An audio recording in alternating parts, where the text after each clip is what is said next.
Hey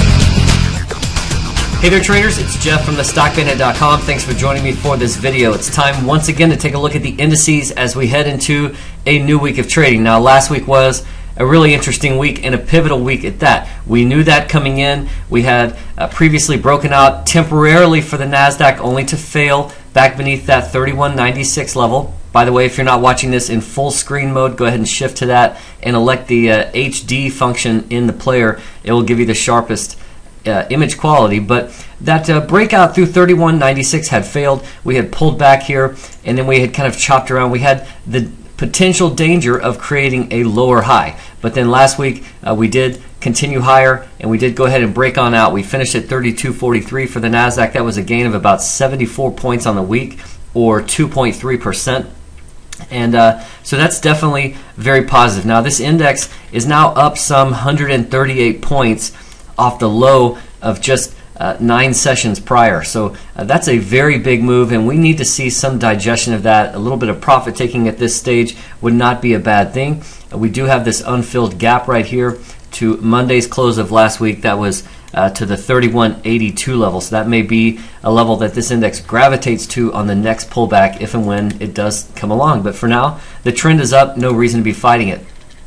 For the S&P 500, this index also posted a really solid gain last week, up 2.1%, and this index has now been up now 8 of the past 9 sessions, so that's a big run. It also was able to exit this trading range, which really was represented by this short-term high right up here at 1530 that we had tested a couple times, and we had previously found some support at 1474, or just a little bit above that, I should say. That truly was 1485, but this was the big range that the S&P had been churning in for a few weeks, and now we're starting to get a breakout. Now, if you take a measured move from this channel really from the lower end to the upper end, as kind of the more aggressive breadth or width of this channel, or height, I should truly call it, you're really looking at about 55 points, and added to this 1530 breakout, that takes this index to 1585, which puts it beyond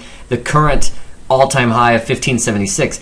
Now, if instead you took this 1485 up to the 1530 and you consider that as the range right here, then you're really just looking at 45 points, which still puts this index back at 1575, which means a test of the all-time high at 1576. So the bulls certainly have momentum either way you look at it. It's a difficult breakout here to be doubting at this stage. Even though we're now up 8 of the past 9 days, a little bit of profit taking would certainly be beneficial for this index. But any pullback ought to hold above this 1485, and the best thing going for the bulls right now is the fact that they have considerable distance between current levels and where that prior low is. So any pullback from here has plenty of room to result in a higher low on this daily chart. For the Russell 2000, this index had been really churning beneath this, between this 894 level and the 932 level.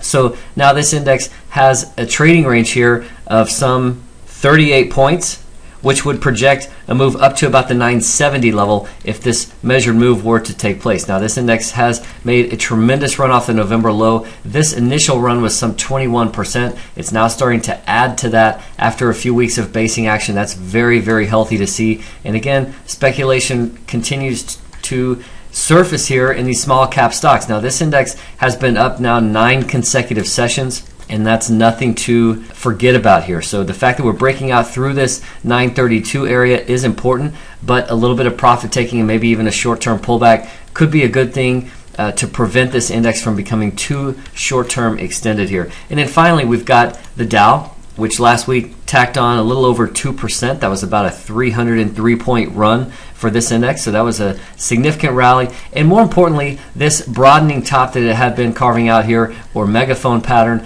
it negated that with a breakout to the upside. Generally, this tends to point to mostly lateral movement and some added volatility as the range becomes broader and broader, and a lot of times that is resolved to the downside, but not last week. It was resolved to the upside, and this index is now up 8 of 9 sessions. It's been a really big run since this test right here of 13,784, and this index continues to make all-time highs. Don't forget that Main Street comes home from work. They turn on the news. The Dow is the index that they're most familiar with, and it's the one that they're hearing about right now, going out at all-time highs. So don't expect to see an appetite for equities disappear anytime soon. If you're looking for some trade ideas to add to your own, stop by the site at thestockbandit.com. We love to show you what we're all about. All memberships begin with a free trial, so you can kick the tires and see if there's a fit for you. Other than that, thanks for joining me for this video. I will have more for you soon, but until then, trade like a bandit.